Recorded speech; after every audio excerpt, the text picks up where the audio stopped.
प्राचीन मान्यता है कि शनि देव की कृपा प्राप्त करने के लिए हर शनिवार को शनि देव को तेल चढ़ाना चाहिए। जो व्यक्ति ऐसा करते हैं उन्हें साढ़े साती और ढैया में भी शनि की कृपा प्राप्त होती है। लेकिन शनि देव को तेल क्यों चढ़ाते हैं, इसको लेकर हमारे ग्रंथों में अनेक कथाएं हैं। इनमें से सर्वाधिक प्रचलित कथा का संबंध रामायण काल और हनुमान जी से है। कथा इस प्रकार है। शास्त्रों के अनुसार रामायण काल में एक समय शनि को अपने बल और पराक्रम पर घमंड हो गया था। उस काल में हनुमान जी के बल और पराक्रम की कीर्ति चारों दिशाओं में फैली हुई थी। जब शनि को हनुमान जी के संबंध में जानकारी प्राप्त हुई तो शनि बजरंग बली से युद्ध करने के लिए निकल पड़े। एक शांत स्थान पर हनुमान जी अपने स्वामी श्री राम की भक्ति में लीन बैठे थे। तभी वहां शनिदेव आ गए और उन्होंने बजरंग बली को युद्ध के लिए ललकारा। युद्ध की ललकार सुनकर हनुमान जी ने शनिदेव को समझाने का प्रयास किया, लेकिन शनि नहीं माने और युद्ध के लिए आमंत्रित करने लगे। अंत में हनुमान जी भी युद्ध के लिए तैयार हो गए। दोनों के बीच घमासान युद्ध हुआ। हनुमान जी ने शनि को बुरी तरह परास्त कर दिया।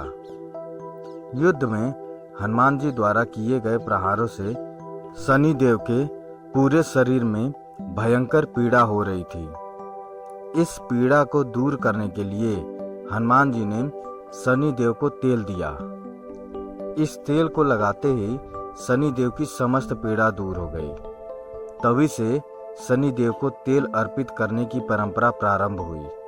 शनि देव पर जो भी व्यक्ति तेल अर्पित करता है उसके जीवन की समस्त परेशानियां दूर हो जाती हैं और धन का अभाव खत्म हो जाता है। जबकि एक अन्य कथा के अनुसार जब भगवान की सेना ने सागर सेतु बांध लिया तब राक्षस इसे हानि न पहुंचा सके, उसके लिए पवनसुत हनुमान को उसकी देखभाल की जिम्मेदारी सौंपी गई। जब हनुमान जी शाम के समय अपने इष्ट देव राम के ध्यान में मग्न थे, तभी सूर्यपुत्र शनि ने अपना काला कुरूप चेहरा बनाकर क्रोधपूर्ण कहा, हे बानर, मैं देवताओं में शक्तिशाली हूँ। सुना है तुम बहुत बलशाली हो। आंखें खोलो और मेरे साथ युद्ध करो। मैं तुमसे युद्ध करना चाहता हूँ। इस पर हनुमान जी ने विनम्रता पूर्वक कहा, इस समय मैं अपने प्रभु को याद कर रहा हूँ। आप मेरी पूजा में विघ्न मत डालिए। आप मेरे आदरणीय हैं। कृपया करके आप यहाँ से चले जाइए। जब शनिदेव लड़ने पर उतर आए तो हनुमान जी ने उन्हें अपनी पूंछ में लपेटना शुरू कर दिया। फिर उन्हें कसना प्रारंभ कर दिया। जोर लगाने पर भी शनि उस बंधन से मुक्त न होकर पीड़ा से व्याकुल होने लगे। हनुमान ने फिर सेतु की परिक्रमा कर शनि के घमंड को तोड़ने के लिए पत्थरों पर पूंछ को झटका दे देकर पटकना शुरू कर दिया। इससे शनि का शरीर लहूलुहान हो गया, जिससे उनकी पीड़ा बढ़ती गई। तब शनि देव ने हनुमान जी से प्रार्थना की कि मुझे बंधन मुक्त कर दीजिए।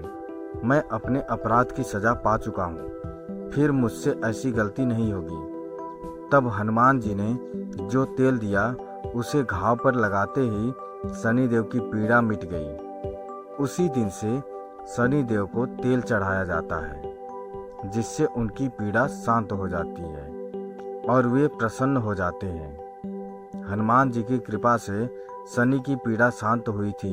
इसी वजह से आज भी शनि हनुमान जी के भक्तों पर विशेष कृपा बनाए रखते हैं। शनि देव की प्रतिमा को तेल चढ़ाने से पहले तेल में अपना चेहरा अवश्य देख लें। ऐसा करने पर शनि के दोषों से मुक्ति मिलती है।